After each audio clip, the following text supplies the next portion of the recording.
they basically were gambling with houses, right? Like they're betting on this appreciation, and there's so many things that can happen to halt that, right?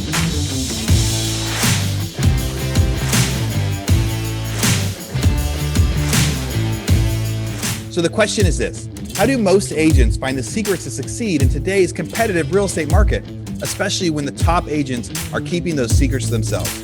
That's the question, and this podcast will give you the answer. Hi, I'm Aaron Amuchastegui, and welcome to Real Estate Rockstars.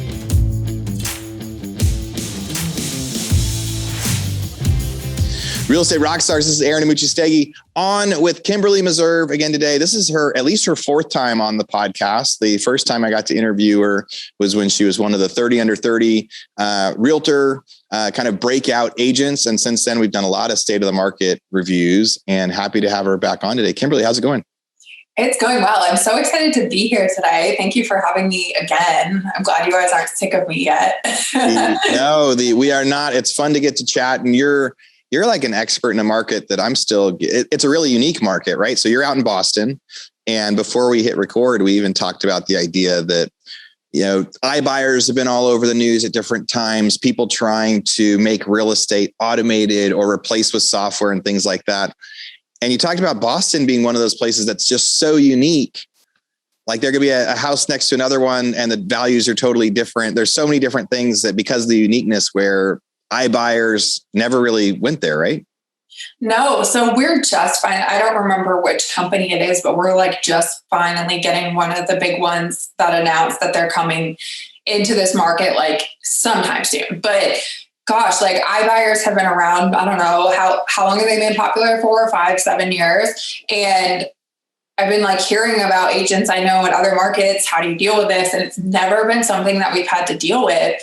And it's funny, we were just chatting about travel before we hit record, and I went to Houston for the first time a few weeks ago, and I had never been to Houston, and it's just like night and day how you look at those suburbs. Like every house is the same. You've got these like subdivisions, and there's just so much similarities. And then Boston, because it's such an old city and like zoning has changed and all those different things, it's a lot different. You don't just have these subdivisions of all these similar houses. You have so many variables. And then even like in the city, you have different neighborhoods that like you could go a few streets over and properties are way more valuable there. So I think that it's an interesting experiment on how those AI algorithms are actually effective in different markets.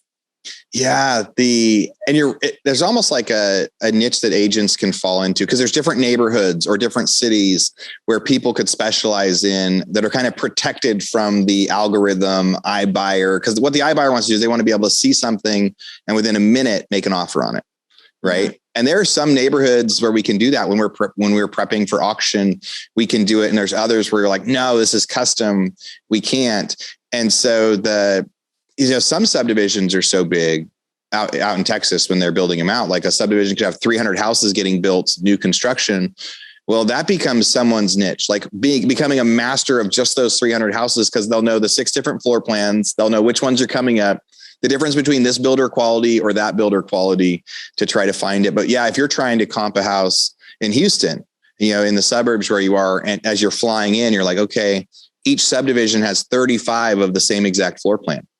That's super easy to comp. If you're like, okay, in May it sold for 280,000 and in July it sold for 282,000. You're like, you get to see your trend based on square footages and floor plans. And then much different in an area like Boston. One of the first articles that I brought up and you kind of laughed about was this like tiny house in Boston that was listed for like $400,000. I'm going to try to pull it up on my screen really quick. And maybe you know more about this thing. It says this was from a month ago. And so now I think the news has changed with it. But a month ago, I got posted tiny house outside Boston for $449,000 spotlights the market frenzy. It says in the ritzy Boston suburb of Newton, where the median home price is north of $1 million, new hot property listed for $449,000. It's 251 square feet, 23 square meters. I'm not seeing the picture on here as I pull it. Maybe I can. I mean, there's not much to show. It's 251 square feet. There it is. Yeah, they have 37. Oh my gosh. That's like, That's like a shed you get from Home Depot. Yeah. So one of my favorite things to do is sometimes like read Facebook comments when articles are posted.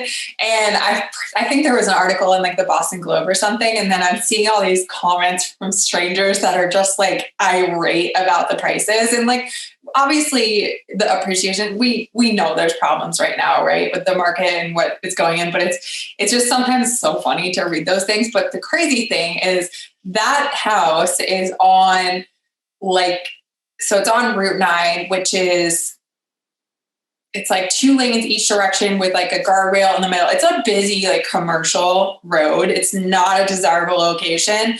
And then if you look, they actually got multiple offers. So it ended up only selling for $315, but they originally got multiple offers, and then they were having a really hard time with financing. Like no one would lend on it because it was too small. So they ended up just taking a massive haircut and accepting a cash offer and selling it for $315. But yeah, it's crazy. I could imagine huge insurance issues with that too, because when I look at that house, right, the 251 square foot house, like if you burned it down, you could rebuild it for $40,000 or $50,000. But lenders like it if the land is worth like 20% of the deal, right? So they're like, okay, if you're buying it for $400,000, you can get it insured for $320, which is the lender coverage, because the insurance companies don't mind that. But yeah, that is funny. So it was listed. So it was news that it was listed really high. People were willing to pay it, but the people with cash that actually had the ability to pay it were the ones that got it. It said it sold for $315 instead. Yeah. Little tiny home. What a crazy, like literally like one room. Yeah. One room out there in Boston. And that is so, and I guess in downtown Austin. So we talk about like the markets too. I get to live in 2 different markets here, because as soon as you get like 30 minutes outside Austin, it is home building galore and neighborhoods where there's 20 of the same floor plan. And then in downtown Austin, you see stuff like this, or you see backyard shared, or people where they built a granny unit in the back and then they subdivided the lot. And so you'll see a lot of something where like somebody owns the house in someone else's backyard and they've got a little easement to go around the corner. And I never thought, until you said that, I never thought about what a challenge the lending part of that probably is, because when the building itself is so small, there's nothing to insure. Well, that's fascinating. Like I feel like we hardly have ADUs here because our zoning is just so strict. But yeah, you're right. I've looked on Zillow before, just because I always like to look in other markets. I know I said the bad C word, but I've noticed a lot of people have like those granny, what do they call them? Like granny pods, or just different backyard units, buildings. Real Estate Rockstars, this is Aaron and Muchastegi for a quick commercial break. So during 2020 and 2021, the real estate market completely changed. There's so much competition in the market, so many people trying to buy and sell houses, but there's hardly any supply, hardly any product, hardly anyone willing to list their homes. It's time for every agent out there to become a hybrid agent investor, to be able to reach out directly to homeowners to try to get them to sell or list their house. We've got a new website. Go to leadpropeller.com and you can set up your own investor buyer website in just minutes. You'll set up your own URL, set up phone numbers, help go through to leads, help reach out to people that aren't listing their property currently, and have them fill out a form that says, hey, I want to sell my house. And then as an agent, you can go through and make them a hybrid offer. You can tell them, hey, I think your house would sell for $220,000 on MLS, but I can either write you a $180,000 cash offer right now, or I can help you fix it up and you'll list it for $220,000 on MLS. These are buyers that are looking for quick cash offers. Tens of thousands are submitting these forms every single day, and they're skipping the listing process. But so many of you guys out there are such good agents. It's a great opportunity to get that lead and help them maximize sales price for their home. So again, go to leadpropeller.com and think about signing up for your own investor site, so buyers will start reaching out to you, asking you to make an offer on their home. I don't know if you heard when we were talking about the news in California, but a few months ago, California, they were like, hey, we're having an affordable housing crisis.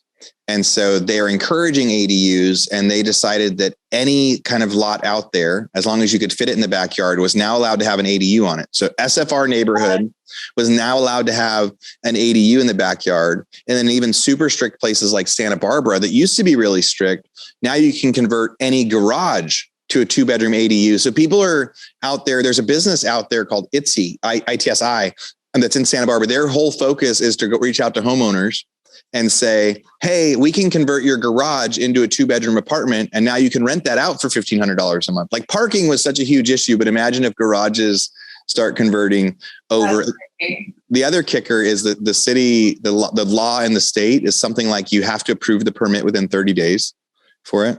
So all these businesses are coming out. There's even a guy developing ADUs that they can like drop in on a crane. So you could say, oh, I want an ADU in my backyard, and they bring in this pre-built one and they like drop it in your backyard and permitted, and people are living there. So I wonder how people feel about that as like a homeowner. Is that a good thing or is it a bad thing if it just becomes so dense that like people are just, they're popping up everywhere, right? Like, I feel like if you're you go through the process and not a lot of people have them, but you get one approved, like that's a cool thing. It's great, right? But then if it becomes so dense and they're literally just popping up everywhere, is that a good thing or a bad thing? Yeah, I think, as an investor, as an investment strategy, I go, cool, I can add a granny unit and rent it out. But I think as a resident of a neighborhood, I get what they're trying to do. I think it probably does. It provides more housing quicker. But I wouldn't want to be in a neighborhood that was full of the units, or that was full of garages that were converted to these second residences, even as that extra, because parking is an issue. People is an issue. It's like people don't like Airbnbs next door because they're always too busy. They're too loud.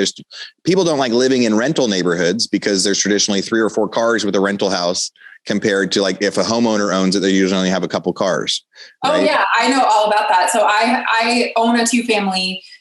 This building. So I live in 1 unit and I rent the top floor, and then I'm going to move in a few months. But I bought it just kind of as like a house hacking strategy. And this building was vacant for 10 years before it got renovated and I bought it.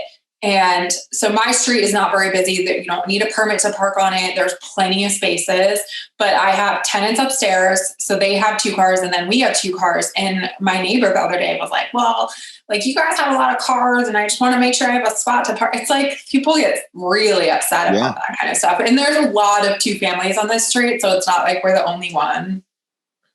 Yeah. So what do you think? Do you think making, ADUs or the granny units, making those way more accessible, do you think it's going to be good for home values or bad for home values? That's a good question. The home values, well, it's a toss up, right? So like it's adding more supply. I guess it depends.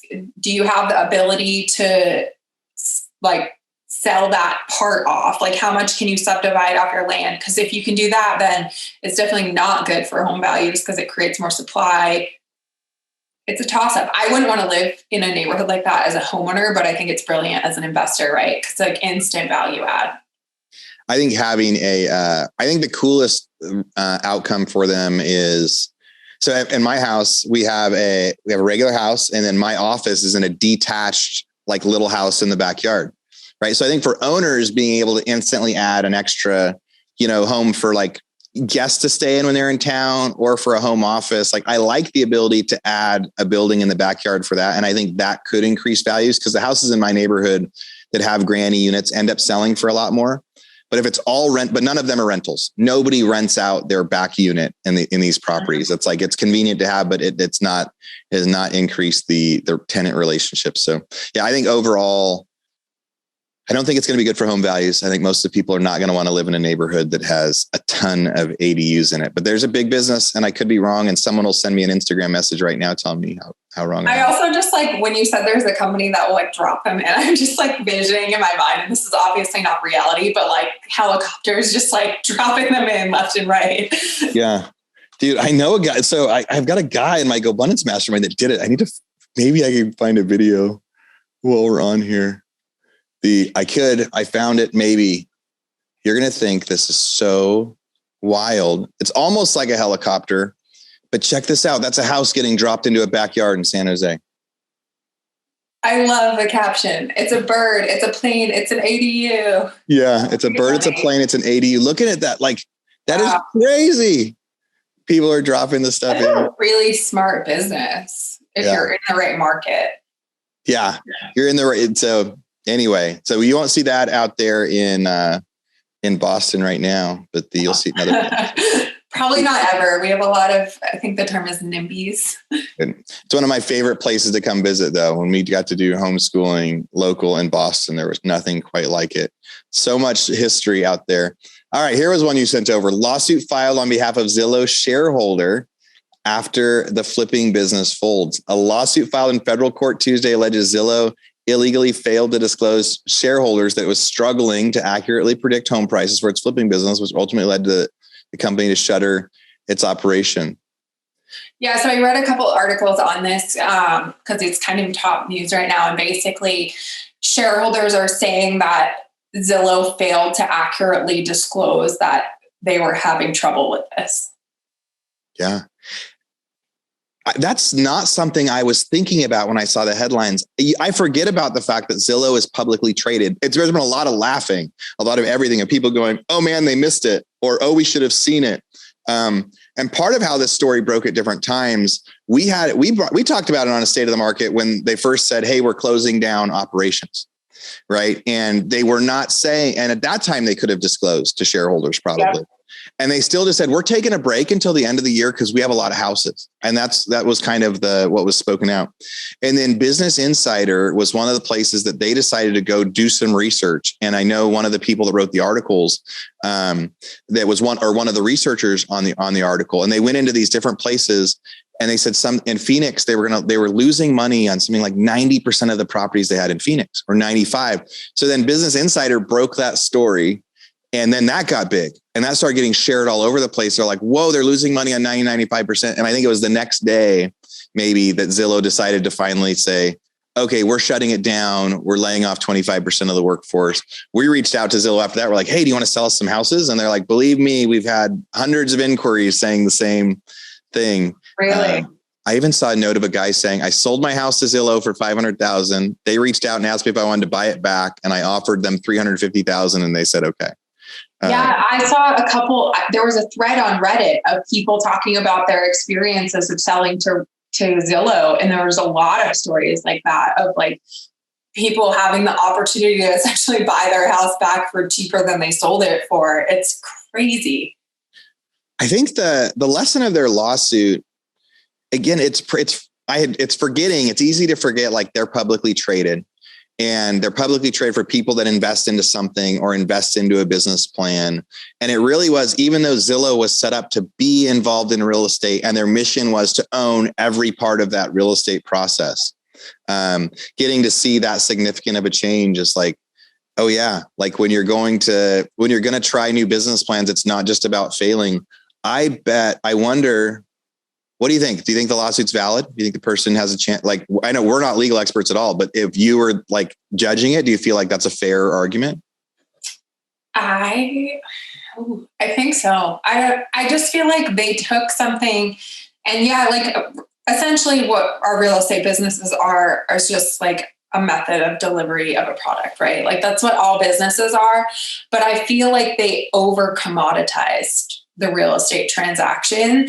And they also, like, I just have a hard time understanding their approach to it. Like, it's almost like they didn't start small in any way. Like they tried it a few times and then they're like, let's go buy every house. And there's so many things that are variables. And like, have we learned nothing from 2020 with just like all the lumber supply chain issues? It's just, I think if I was a big investor, I could see the logic behind that and I'd be pretty upset too. Yeah. We were part of the original, like back in several years ago, we were part of the sample iBuyer Zillow thing when they were just doing it in Las Vegas. It was this new test market. And at that time, it didn't work. Most of the stuff that was getting sent over to us were like, this isn't going to be able to work. We would get an escrow and then we'd do inspections and it would know.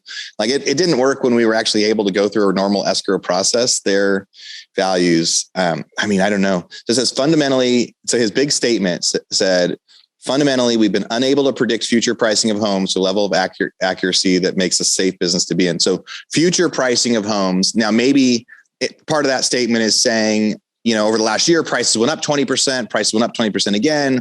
We were betting on that, but now we don't think it's going to go up 20% again.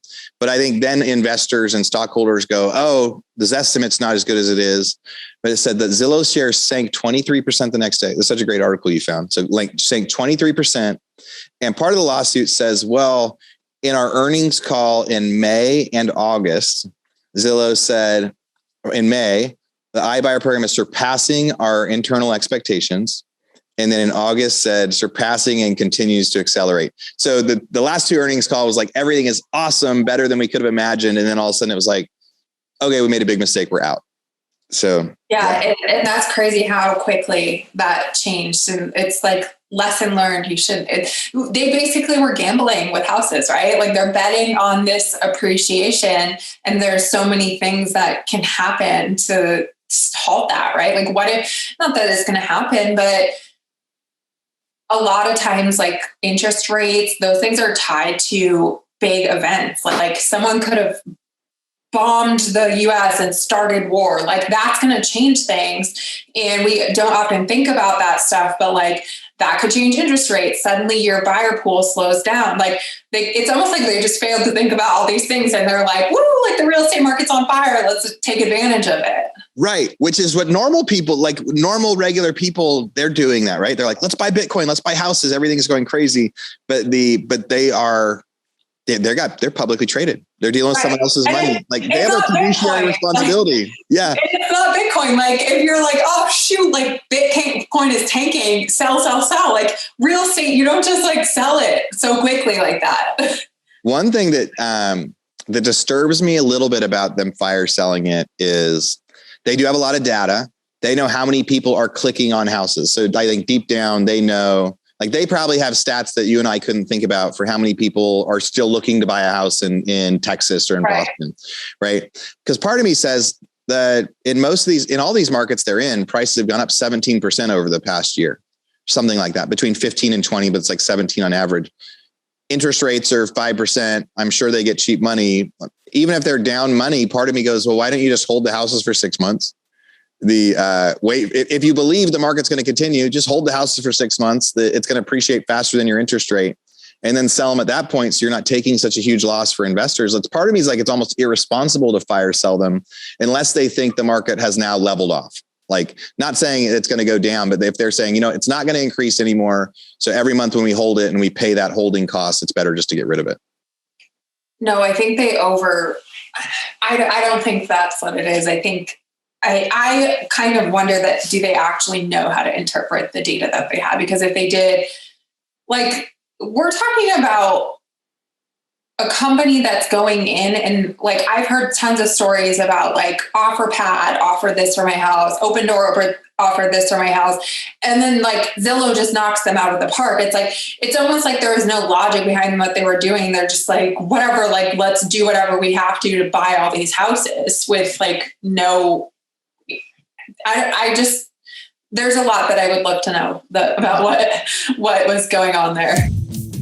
Hey, real estate rock stars. This is Aaron Buchestegui, and I'm interrupting myself to bring you this commercial break from one of our sponsors. And I know you guys would much rather listen to the content and not the ads and not the sponsors, but this is one that I'm actually super, super excited with. So many of the realtors that we interview on the show, they talk about how much systems are important and how much follow-up is important. And I'm really, really excited about our new sponsor. There's somebody I've been looking at for a long time. And when they reached out to me, I said, yes, we have to be able to do this deal. So that sponsor is Follow Up Boss. On an interview last week with agent Mark McGuire, I asked him what his favorite software and what his favorite system was. And he said it was Follow Up Boss. And then he went on for another 3 or 4 minutes to talk about why Follow Up Boss was the best CRM he uses. So there's a lot of superstars out there that use Follow Up Boss. Some of the stats they gave me: Robert Slack, 1.5 billion team in Florida, #1 in the US. He uses Follow Up Boss to get a 400% ROI on his massive paid lead spend.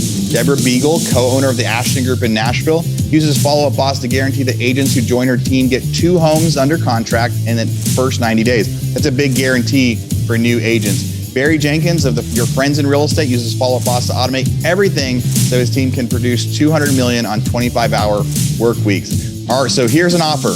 You guys are going to get this special for being Real Estate Rockstars listeners. Now, I've used Follow Up Boss. We've actually used it in our non-real estate businesses as well because it's so good at being able to set timers, set automatic texting and emailing, and what do you know? Best name ever, Follow Up. So here's what we got. For Real Estate Rockstars listeners, you get a 30-day free trial. That's normally 14 days. So in order to get this, you go followupboss.com/rockstars. So again, followupboss.com, just like it sounds, /rockstars. Go there, get your 30-day free trial and check it out. Especially if you aren't using any systems or any CRMs yet, this will be a great one for you to start with. All right, everybody, thanks again. Now back to our show. Is if there was a bonus at every purchase or something. If somebody was getting paid a point or two every time there was a purchase, then incentives aren't necessarily aligned and they're like, hey, we just want to win because Zillow is big enough. So that lawsuit, if it gets much legs, I'm sure it will go into compensation where there are people that got big bonuses or changed it based on hitting certain metrics that led to non-aligned incentives through that. But I think, I mean, all it really takes is like one lawsuit for people to start digging, right? I'm curious to see how this all plays out. If it could be nothing, or it could end up being like a huge scandal. Like, who knows? Maybe, like you're saying, people were incentivized to hit certain metrics or buy a certain amount of properties or whatever. Like, it's going to be interesting to watch. Yeah. Follow the money, see how it happened. So I like that. So I said, hey, maybe it means that prices aren't going to stay up. You said, no, I think they just did a bad job. And Business Insider article came out 23 minutes ago. They agree with you. They said real estate investors say Zillow failed at home flipping because local knowledge trumps fancy algorithms, saying they just got it wrong. They explain why individual buyers still have the advantage, and the real estate is local. There's lots of fix and flip stuff. Firms such as Opendoor, OfferPad, Redfin, do all the instant cash stuff.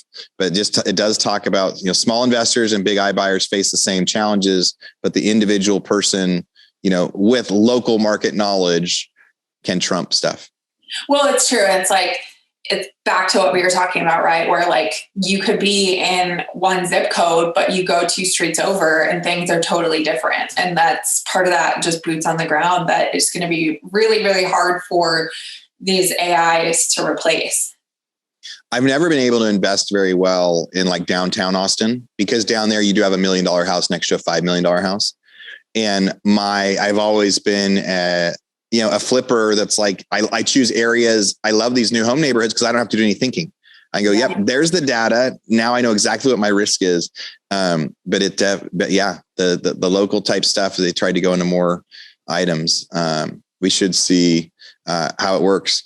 I've got another one on here. We start to run through a few more articles. Blackstone's John Gray says a global shortage of rental housing is a terrific opportunity for the investing giant. Here's a rundown of the hottest real estate plays on the radar. They've been one of the biggest, rental investors in kind of the SFR space, where they've bought, tens of thousands, hundreds of thousands of houses across the US. They say it's still going, and it said now they're working into investing in like studio space, data centers. Other things that came up in the article was like self-storage and things like that as they're going into kind of other commercial. But it's still really interesting to me that 10 years ago, housing wasn't it wasn't an asset. Like people didn't own more than 1,000 houses. When I went to this event in 2015, there was a single family rental conference. At that time, there were 10 companies that owned more than 1,000 houses, and it was so new. So just 6 years ago, 10 companies owned 1,000 or more, and now hundreds and hundreds of companies. It's turned into this giant thing like apartments did in the 80s. In the 80s, I think, most apartment owners were mom and pops, and then there was consolidation like this. And now there's a bunch of apartment companies that own, tons of firms out there. Is there a lot of, go ahead. I was just going to say that's interesting because that's also like real estate teams. So someone was telling me a story about a big conference that they went to maybe 10 years ago or 15 years ago. And that was before I was in real estate. And the person that was on stage as the number one earner in the company had made $300,000 in gross commission income that year. And like, no one like ever dreamed of these real estate teams selling thousands of houses. So it's kind of interesting to see how the investment has gone a similar trajectory of the real estate sales teams. Yeah. What's this other article you sent over? Lifting international travel ban anticipated to boost foreign real estate purchases. Did you get a chance to look at this one? I skimmed that one quickly. Yeah. It says citizens from European, Asian, African, Central, and South American countries that were previously banned from traveling to the U.S. can now enter as long as they're vaccinated. And real estate agents are anticipating a boom in housing purchases by international buyers. It said the return in full force as of November 8th. This is a cool article because I hadn't thought about the fact that, you know, it's been really easy to feel like, all right, so since March 2020, I haven't been able to go here or go here or go here, or now it's getting tougher to come in and out. But I hadn't thought about the fact. And so like a lot of people moved from California to Florida, right? Or like New York to Florida or California to Texas, because people are moving states based on, you know what, I don't like the way life is here right now. I'm going to go to a state where life is more like that. I hadn't thought about that on the level of, I wonder if we're going to have the same impact like with different countries, right? With some people going, hey, it's really rough right now in China. I would rather live in the United States, as different investing type stuff. Do you get a lot of international buyers in Boston? Well, it depends. So it kind of just really is all hinging on what's going on with the government here. So for a while we had tons of Chinese investors, and then this was maybe 4 years back. There was a policy change that it maybe taxed them more. I can't remember, but that kind of dropped off a lot of like the Chinese investors. So there's some variations there. I think it will be also interesting to see how, now that things have changed in the last 18 months of like where people want to live in the US, that obviously affects pricing, right? So how will that now change where foreign buyers want to invest their money? If like you're typically investing in like Miami, for instance, because it meets your criteria, but also pricing, right? So now Miami is way more expensive. Is that going to change where the international buyers are investing? Yeah. Hey, real estate rock stars. This is Aaron Muchastegi with a quick commercial break. Now, you've been listening, you've been waiting, and now the big Rent Ready mystery can be revealed. Rent Ready just launched rental property accounting for landlords. It's so new, I haven't even got a chance to check it out yet. Now you can easily connect your rental properties from Rent Ready to an accounting software created specifically for landlords with Rent Ready's newest partner, REI Hub. You know, I've used a lot of payment processing systems in the past, and it's always been a challenge, even asking them to generate APIs so it can talk to our existing systems. And they're really, any software that collects payments doesn't make it very easily to do that. But now with Rent Ready, you can automatically transfer properties and charges from your Rent Ready profile. You can track your income and expenses with matching rules and payment templates to speed up your bookkeeping. View your profit and loss or cash flow by property or unit. Get your portfolio's balance sheet, schedulees, and more. Guys, we're so excited about this, and here's something even more exciting. As always, with Rockstars, you get a special opportunity. If you're not currently using Rent Ready, you can sign up using our special code ROCKSTAR50 and get 50% off your Rent Ready subscription. Once you set up your properties, you can add rental property accounting as a premium feature. If you're currently using Rent Ready, go check out the new accounting features designed to save you time and money while you manage your business. And remember, it's Rent Ready with an I at the end, RENTREDI.com. Thanks for listening. Go check them out. It says in here, it says sales to foreign buyers declined to the lowest level in a decade between the time the pandemic began through March 2021. Foreign investment was down 31% from April 2020 to March 21st. And the value of real estate purchased by foreign buyers from China, Canada, and Mexico, just those three countries, dropped by 50% when comparing to those same periods, a year prior. So I agree with this article. I believe this article, if there was a trend of a certain number of foreign buyers every year, and then for the past 18 months, they have, it's gone down to the lowest levels kind of ever been percentage wise, and a 50% drop in a year over year trend is huge. So yeah, we get a lot of people that buy condos for their kids when they're in college. Cause like we have such a big university base here. So especially foreign investors, they'll buy a condo, even if like for a while with the Chinese buyers, it was like their kid was born and they would buy a condo for them before their kid like even grew up. It's like they just decided that you're going to go to school here. But that's kind of an interesting point too, because I think it was like a couple episodes ago that I was on. It was the one that it was like the 4 guys and myself. And we were talking, a few of us were talking about that tale of 2 markets. And I can't remember who it was, but whoever was in Austin also was experiencing a similar thing. And a lot of that is probably, it never really clicked, but tied to some of those foreign investors. So I always thought it was, people want to leave the city. They don't, it's like what was going on in New York. They didn't want to be in the city, but I'm sure a huge percentage of that too was just the people that normally would have been buying an investment property for their kid going to school. Now their kid's not going to school here because schools aren't open. That definitely changes the landscape a little bit. Dude, you're so spot on with that. Like I hadn't thought about it either. Like because downtown Austin, the condos, the $1 million condos were slowing down, but the houses were going big. But on this article, it said that he thinks foreign demand in Miami has always tended toward condos. Domestic demand has always tended towards single family houses, but like most of like when foreign investors were investing in Florida, they're mostly investing in the high end skyscraper condos, like downtown Miami, not the housing. And yeah, maybe that was an extra part of, it was really easy to say people are moving out of the cities, but when you've got 50%, I don't know what percentage the foreign buyers are making up of the city, but when there's a big chunk of them, especially the $2 or $3 million condo, there's only so many people that even have that on their radar at all.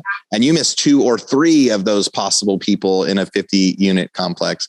It changes everything. Yeah. I hadn't thought about that until just now, that the foreign investors. So I think that that's probably going to come through. And if I was investing in like downtown city areas, I'd be turning back on my marketing for some of that foreign stuff and be expecting some pricing coming in. Cause that's only been alive for a week, right? Like 9 days ago, they'd say that.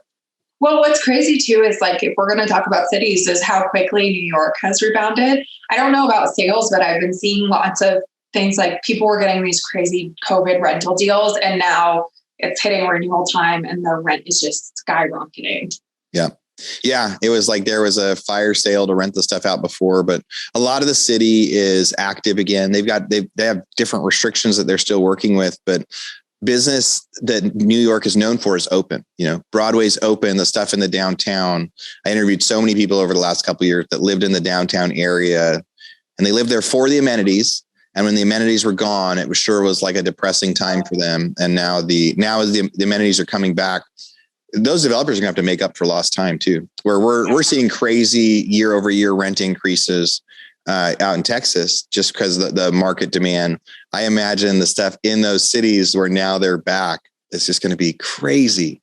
That was a great state of the market we did with the 4 other guys. We had Daniel Del Real and Diego and you, and I think David Green. And this was Elliot on that one too. Yeah, and Elliot was on that one too. So we were a few months in. Elliot from Boise, we were a few months into the pandemic, and everything was changing. We're like, what's going to happen? Let's look at the stats. So what's the Boston market like right now? Is it still high? Is it still really low months of inventory? Is it starting to slow down for the winter? We are low. We're getting more towards a healthy low instead of like weeks worth of inventory. It depends on where, but we're kind of seeing like 1 to 2 months worth of inventory for the most part. It is definitely shifted since the spring. Like I am a lot more cautious about taking a listing that I think is a stretch on price, because people are like, the general public is always a little bit behind like what we're actually seeing as data. And I still think just because my friend got 50,000 over last spring, that means that I can, and that's not really what's happening anymore. So we're a lot more cautious and conservative with pricing now, especially with the motivated sellers. But the good thing is like the city has definitely made a big recovery. Areas that had like and it's a very like outward in type of thing, but areas that had like 4 to 6 months of inventory are kind of back down to like the 2.5, which is really where we've sat since 2018, 2017. Yeah. 1 to 2 months of inventory is a great market. Right. Yeah, It takes a couple months to get, if it's priced really low or the really hot stuff sells within a month. It goes back to telling, and sometimes when somebody puts a house in the market, they're excited to get that offer right away because it's exciting to have the money in the bag.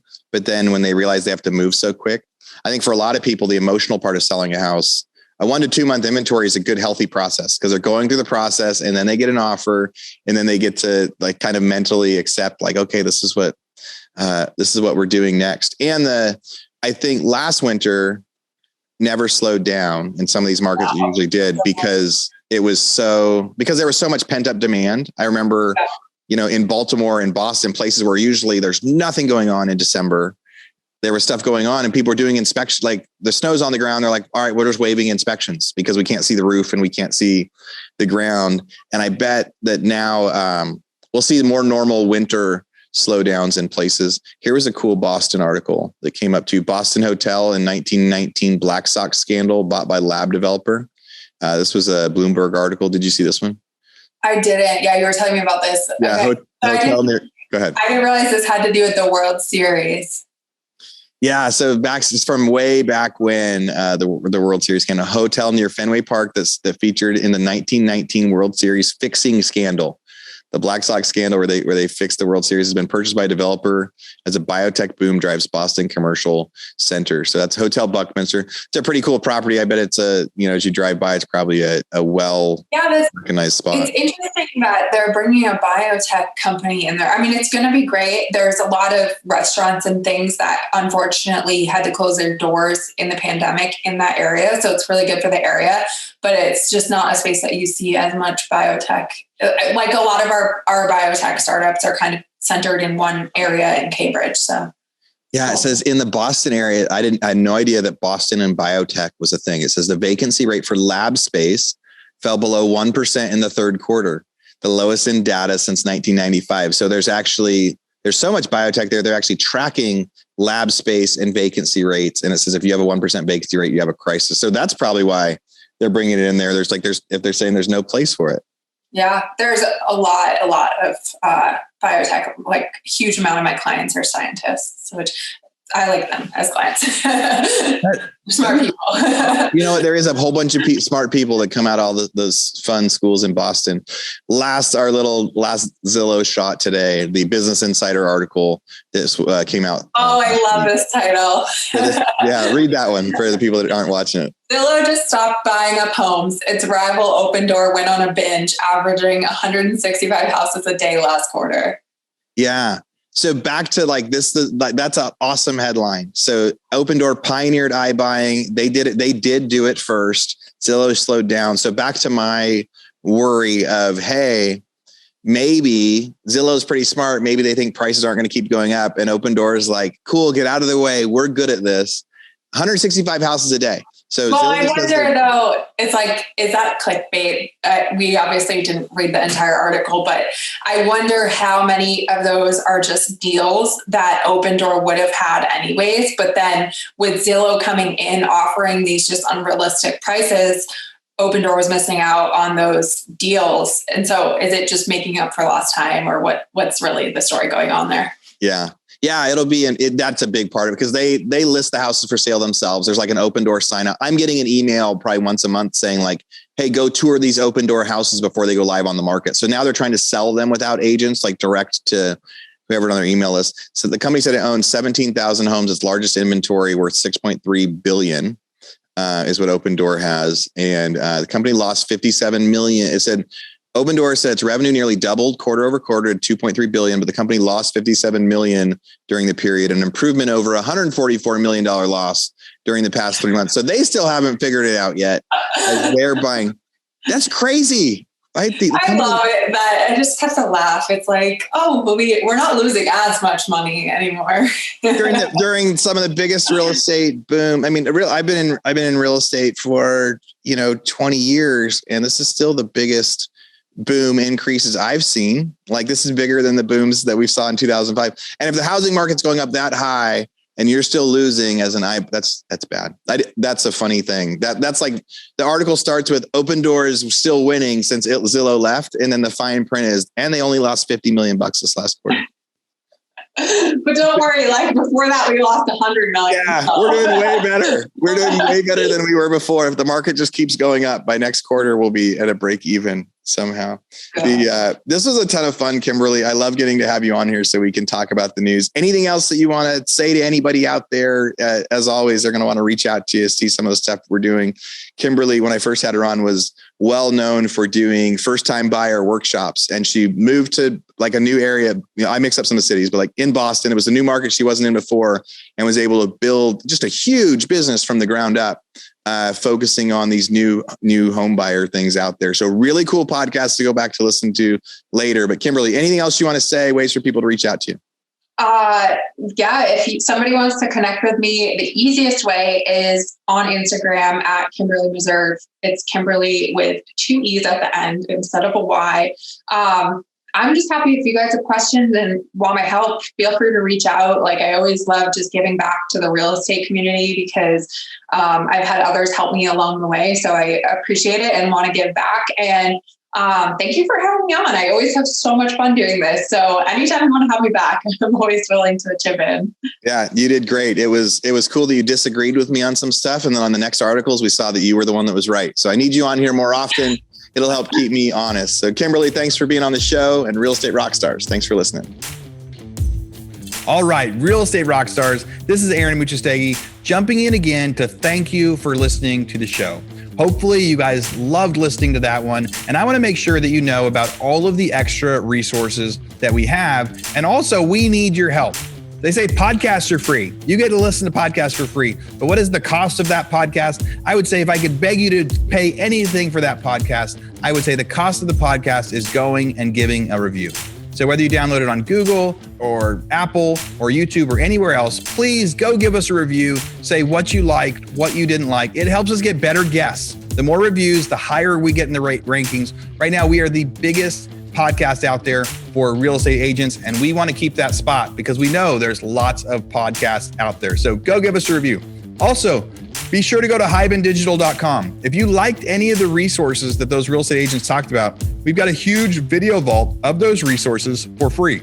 Every penny that comes on the podcast that we interview, they give us something that helps them get their deals or helps them work with their clients. And we put that in the toolbox in our vault for you. So go to hibandigital.com and you can get it. If you're looking for real estate education, go to rebusuniversity.com. We have all sorts of courses in there to help agents succeed in real estate, how to get the listing, how to negotiate deals, how to become an investor, all sorts of different stuff, rebusuniversity.com. And if you want to chat with me, go find me on Instagram. And if you come find me on Instagram, you can send me messages. Tell me what you want to hear. Tell me what you liked, what you didn't like. We try to put a bunch of content out there too. You can find me in 2 different places. It's at rerockstars.com for our Real Estate Rockstars page, or at aaronandmuchastegui.com for my personal Instagram page, where I can chat with you about all sorts of different things. Thanks for listening. We'll see you again soon.